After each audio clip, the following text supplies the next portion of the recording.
My people, hope everybody's enjoying their weekend. Hit that like button for me if you don't mind. That'd be very much appreciated.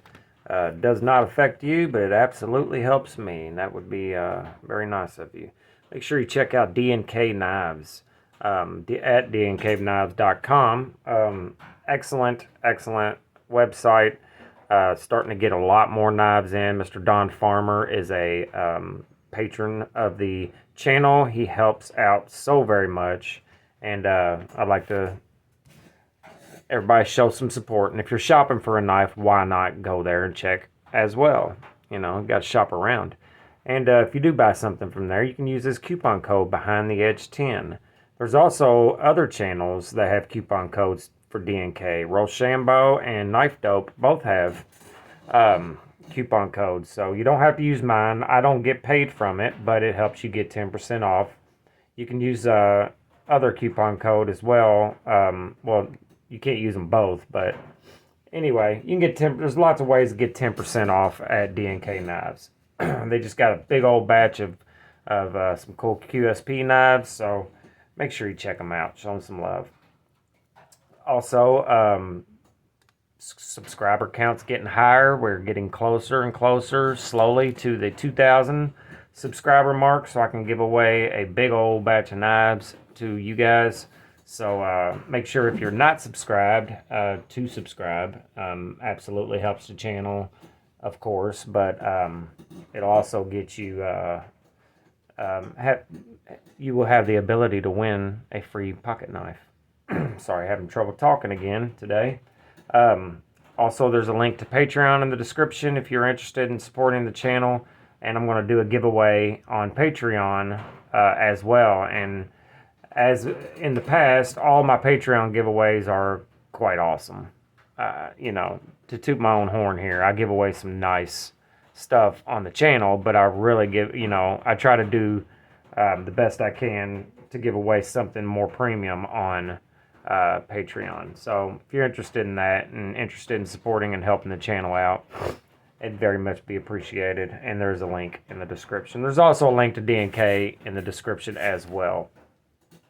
Today we're going to do the 1 week carry review of the Subvert. This is the Spyderco Subvert Sprint run. This is a Nadi Amor design. He is an Israeli knife maker, and he's also a goldsmith jewelry maker.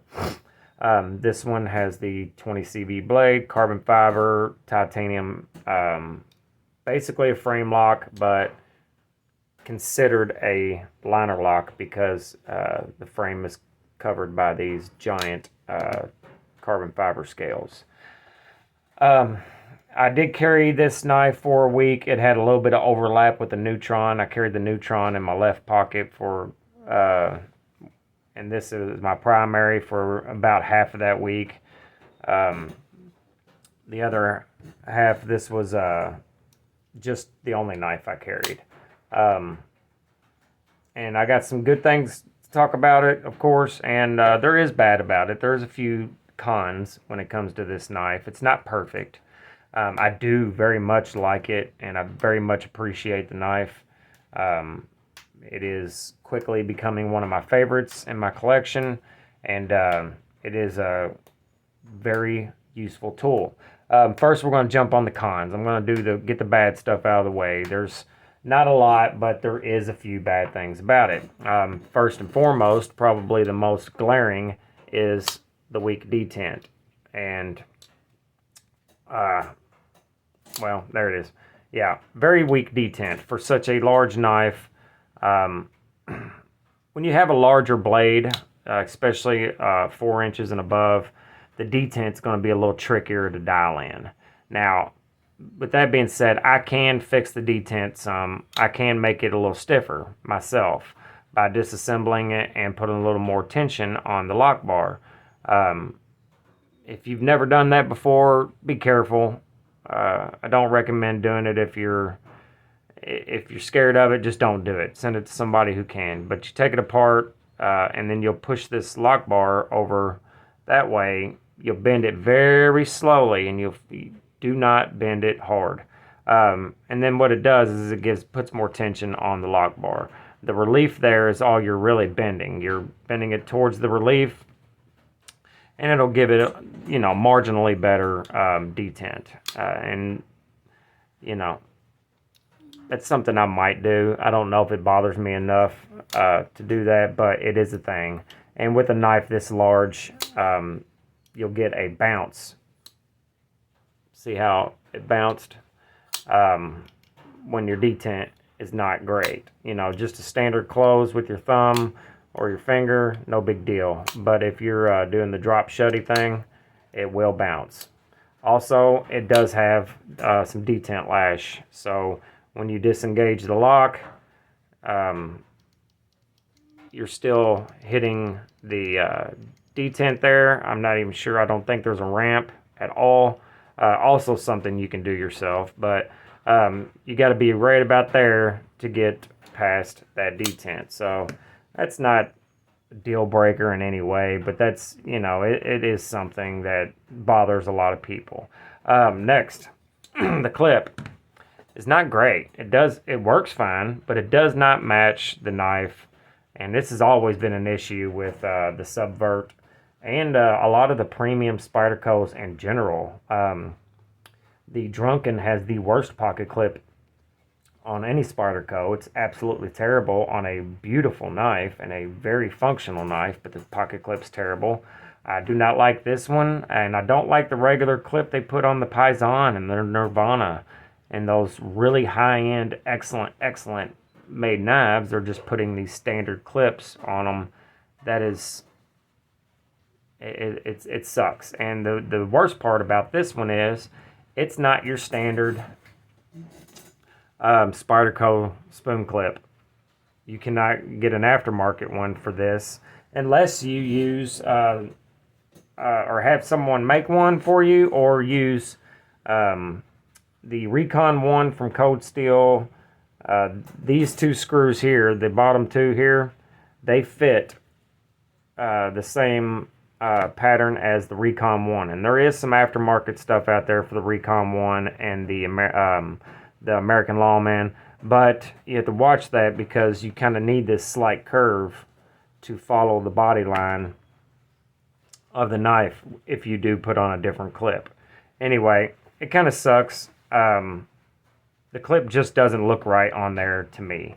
Next thing, I have not sharpened this thing yet, but this knife will not be difficult for me to sharpen because I'm used to sharpening knives. I sharpen a lot, but this would probably be a little difficult for some people because of this giant belly and at a very slight recurve.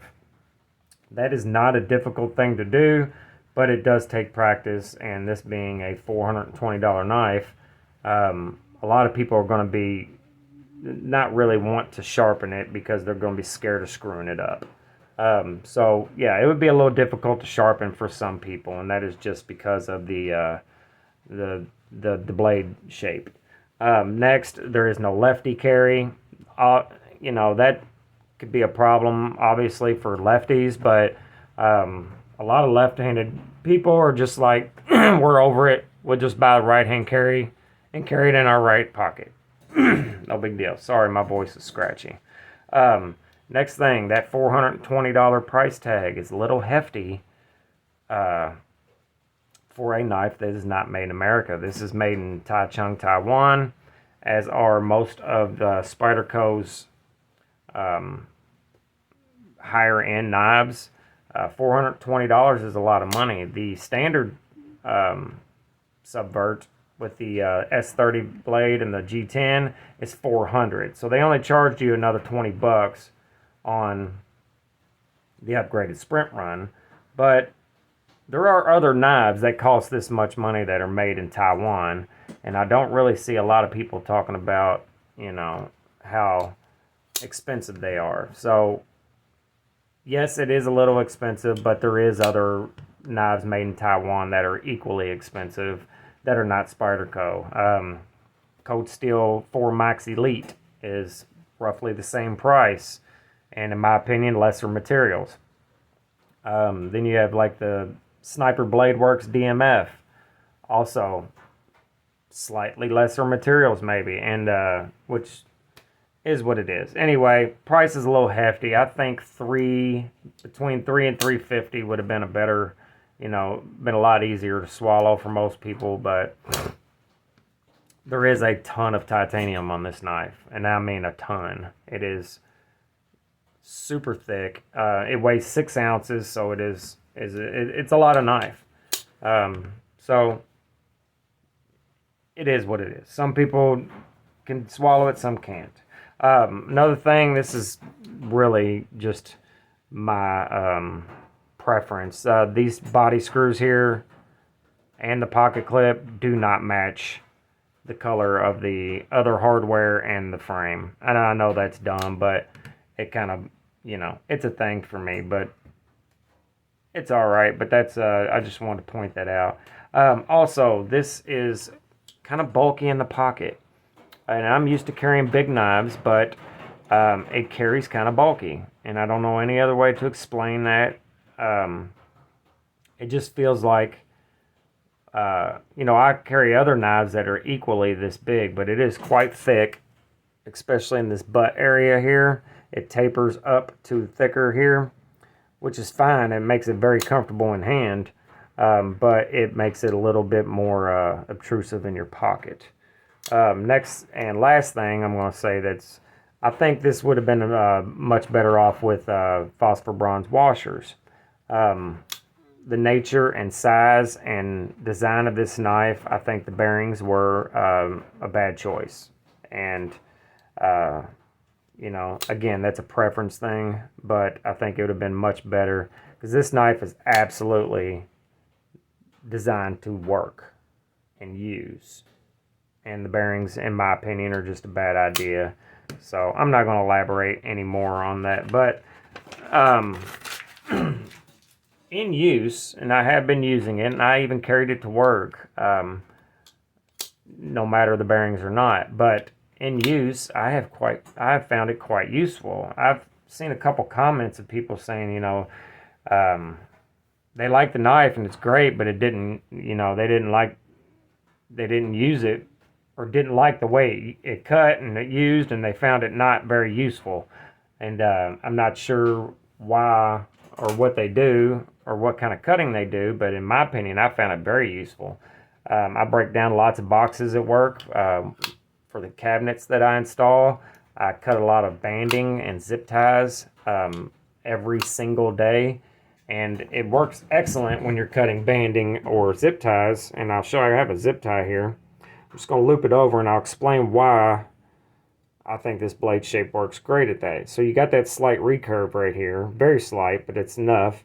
And when you're cutting and putting that pressure on there, it will keep it from slipping off. And I'll show you on this what I mean by slipping.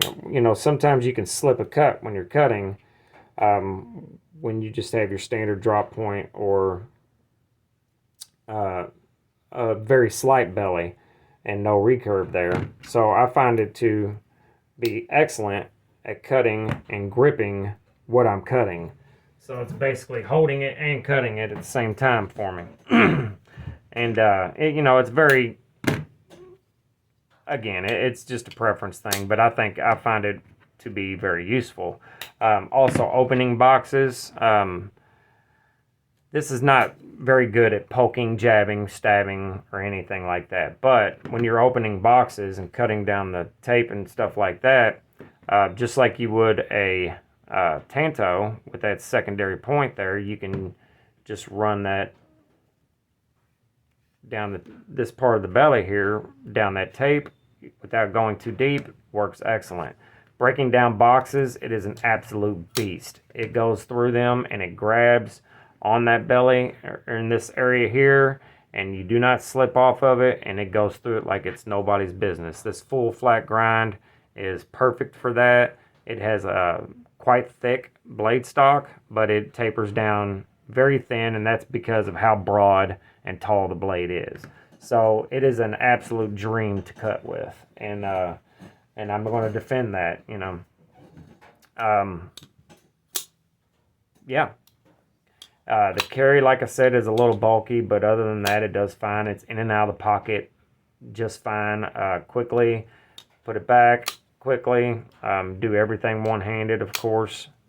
So I have to recommend it for work and for general carry use, just your general everyday use. I think it does just fine. Now, if you do a lot of stabbing, jabbing, and poking, it's probably not going to do that very well. You're going to want something with a much more pronounced point or tip.